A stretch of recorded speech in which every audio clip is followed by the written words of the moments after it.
शेख शाहजहां यानी संदेश खाली केस का आरोपी अभी भी सीबीआई कस्टडी में है। सीबीआई शेख शाहजहां को लेकर कई रेड कर चुकी है और शेख शाहजहां के जानने वाले या फिर शेख शाहजहां के कई रिश्तेदार वो भी सीबीआई के रडार पर हैं। नमस्ते, मैं राशिद। शेख शाहजहां संदेश खाली का वो आरोपी है जो कई दिन तक फरार रहा, जिसके ऊपर पहले इल्ज़ाम ये लगा कि ईडी की टीम पर अटैक कराया। शेख शाहजहां वो जिस पर संदेश खाली में इल्ज़ाम है कि उसने यौन उत्पीड़न किया महिलाओं का और ज़मीन पर कब्जा भी किया। शेख शाहजहां एक तरीके से ममता बनर्जी के लिए बोन ऑफ कंटेंशन है, यानी गले की वो हड्डी है जो 2024 में ममता बनर्जी और तृणमूल कांग्रेस की राजनीति का बहुत बड़ा नुकसान कर सकता है। लेकिन अभी तक शेख शाहजहां से क्या क्या मिला, सीबीआई ने क्या हासिल किया, खबर इस तरह की है कि जल्द ही शेख शाहजहां का सामना शिबू हाजरा और उत्तम सरकार के साथ भी कराया जाएगा, यानी जो शेख शाहजहां के राइट और लेफ्ट हैंड कहे जाते हैं। लेकिन शेख शाहजहां को पॉलिटिकल प्रोटेक्शन कितनों ने दिया, यह बहुत बड़ा सवाल है। और शेख शाहजहां और ममता बनर्जी के लिए कितनी मुश्किलें खड़ी करेगा, इन सभी को इन्वेस्टिगेट किया है आकांक्षा ने। एक बार आकांक्षा के पास चलते हैं। आकांक्षा, अभी तक सीबीआई इन्वेस्टिगेशन में शेख शाहजहां को लेकर के क्या क्या मिला और ममता बनर्जी के लिए कितनी मुश्किल खड़ी कर सकता है पॉलिटिकली शेख शाहजहां का अरेस्ट होना?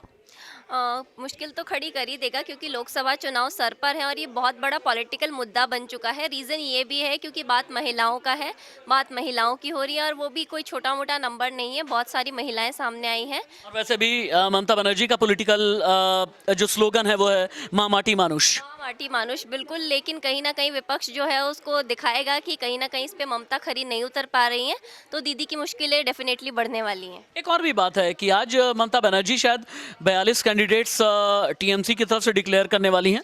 ब्रिगेड ग्राउंड जो है कोलकाता का, उसमें रैली है और ऐसा बताया जा रहा है कि ममता बनर्जी जो है लोकसभा चुनाव के लिए पहली लिस्ट जारी कर सकती है। तो ये अपने आप में बड़ी खबर होगी, देखना होगा जनता इस पे कैसे रिएक्ट करती है। ममता बनर्जी 42 सीट पर अपने कैंडिडेट डिक्लेयर कर सकती हैं। सबसे बड़ी बात यह है कि इधर आ जाइए एक बार। सबसे बड़ी बात यह है कि विभूति जी एक मिनट, ममता बनर्जी आज 42 कैंडिडेट की लिस्ट डिक्लेयर करने वाली हैं, इस तरह की खबर आई है।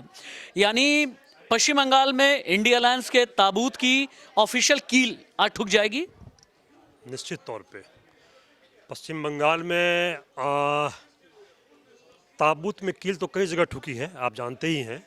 लेकिन पश्चिम बंगाल से सबसे पहले अगर कहें तो शुरुआत हुई थी और ममता बनर्जी को जिस तरह से अपने पार्टी पे, अपने कार्यकर्ताओं पे और वहाँ की जनता पे भरोसा है, उसको लेकर के उनको लगता है कि वो अकेले वहाँ काफ़ी मजबूत हैं और किसी से गठबंधन करने की ज़रूरत नहीं है। इसलिए वो चाहती हैं कि अगर वो 42 सीट पर लड़ती हैं तो संभव है कि इससे उनको अधिक फ़ायदा मिलेगा।